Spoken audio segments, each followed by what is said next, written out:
Yeah, I think that's definitely the biggest fight out there for Katie still. I mean, look, I think now with Katie, the only other things you can talk about is, you know, the crossover fights. You're talking about Holm, Cyborg, like these kind of fights. But in boxing, the Serrano rematch is still by far the biggest fight out there for her. So I think that, you know, everybody needs to be, I don't say be sensible, because that sounds like they should take whatever money they're offered.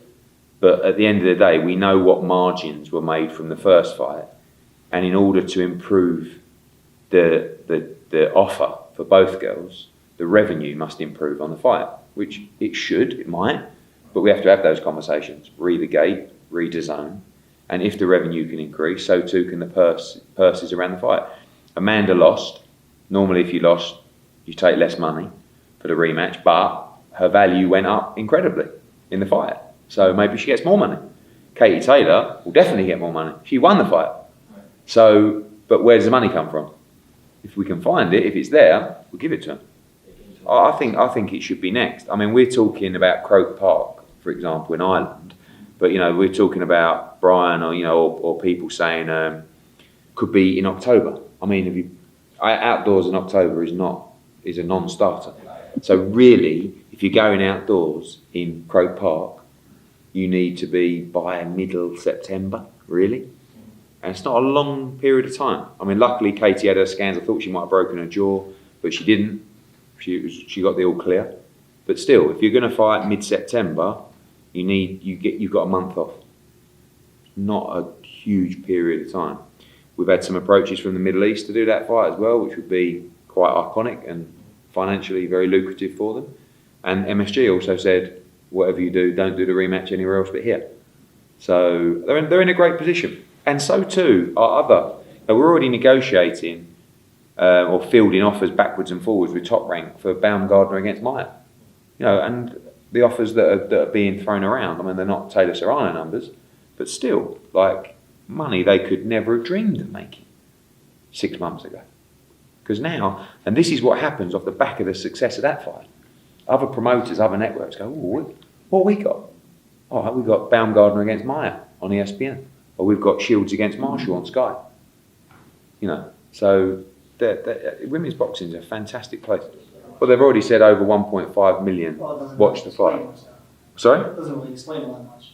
Well, it does. It means 1.5 people. How many in the US? Well, How many I mean, in the UK? but the bulk, okay, the absolute bulk of that number was US and UK. Like, you have to understand, on a global platform where boxing is the predominant rights runner, in those markets, that's where the bulk is.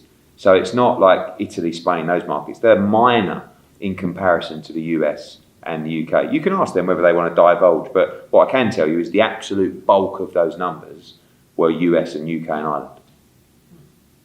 Because the other markets aren't significant. The time zones, everything, not significant. I mean, there's still Australia. Why did they just release the numbers then? You can ask him. But, you know. Yeah, it's not one for Fred, it's one for Joe.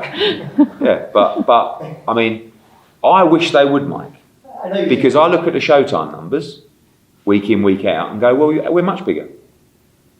So I would like to say, I know, maybe we'll get there, but you know, and also we was up against ESPN, which did a really good number, well, a good number these days, for Valdez against Stevenson. They're about the same as 1.15. Yeah. No, it's only at 1.4. Yeah, good, great number. And we went the same night. Obviously, we didn't hit 1.4 million in the US, but we still had a significant number for a show that was, you know, ultimately up against an ESPN mega fight. Yeah, Holly Holm's a very good boxer. I mean, you got Cyborg's not really a boxer, but she's very powerful and she's a big name. Holly Holm's actually a very good boxer. But Katie's kind of like, you know, there's Chantel Cameron, who could be undisputed at 140. There's Jessica McCaskill, who's undisputed at 147.